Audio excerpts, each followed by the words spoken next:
जगतसिंहपुर जिला पारादीप निर्वाचन मंडली रे घर घर तिरंगा कार्यक्रम अनुष्ठित हो जाइछि।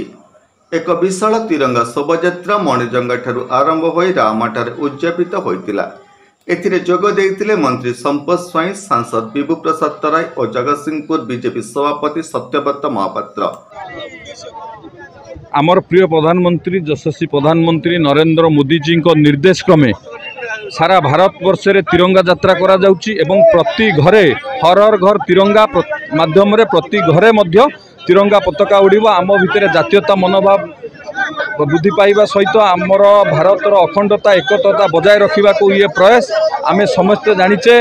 महात्मा गांधी जी नेतृत्व में 1942 मसीहा अगस्ट मसरे आमर ब्रिटिश शासन पतन आरंभ होता जो 5 वर्ष लगी सत किंतु से संकल्प सिद्धि होता एवं भारतीय माने स्वाधीनतार स्वाद चाखी। तो ये अवसर में आमर प्रिय मुख्यमंत्री माननीय मोहन माझी महोदय जो विकसित ओडिशा गठन करने को जो संकल्प नहीं 2036 सुधा आज 2024 आमे माने समस्ते संकल्प नवा दरकार किभली भाव में गोटे विकसित ओडिशा गठन हम जो सबु क्षेत्र सबु वर्गर लोकंकर विकास हम एवं आमे निर्वाचन बेले जो प्रतिश्रुति देइतलु से प्रतिश्रुति पूरा करने को आमे प्रतिश्रुतिबद्ध। आमर सरकार सबका साथ सबका विकास सबका विश्वास और सबका प्रयास सरकार। आम सरकार सबु वर्गर लोकमानंकर विकास पई प्रतिश्रुतिबद्ध एवं आम सरकार महिला युवक कृषक एवं गरीब लोकंकर किपरि विकास हम तापाई मध्य सबु प्रकार रणनीति प्रस्तुत करिछि एवं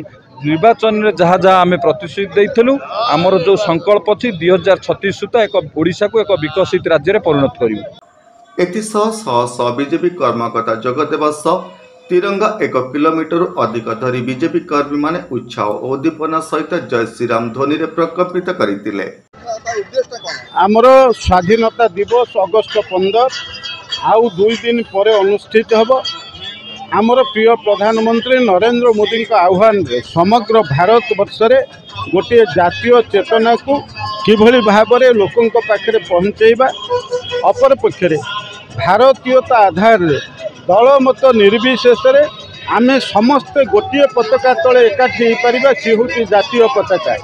तेणु आम देशर प्रगति पई आम देश भितरे परस्पर भितरे भाईचारा तैयारी करिया पई एवं देश को देशर अर्थनीतिर अभिवृद्धि पाई ता सहित सामाजिक स्तर रे आम परस्पर भितरे भाईचारा को रखिया पाई ये जो भावना नरेंद्र मोदी अच्छी आमर प्रधानमंत्री से अनुसार भारतीय जनता पार्टी सबू देशर सबू राज्य रे प्रति घरे घरे तिरंगा पताका लगे हर घर तिरंगा कार्यक्रम हाथ को नहीं बीजेपी एवं से अवसर रे आज पारादीप निर्वाचन मंडली रे ये हर घर तिरंगा कार्यक्रम रे समस्ते सामिल होती आम भारतीय जनता पार्टी कार्यकर्ता शुभेच्छु समर्थक प्रशंसक एवं साधारण जनता से माने गोटे कथा जे आमे प्रधानमंत्री नरेंद्र मोदी जो कार्य करुचंती आम देशर हित पई करुचंती सामाजिक व्यवस्था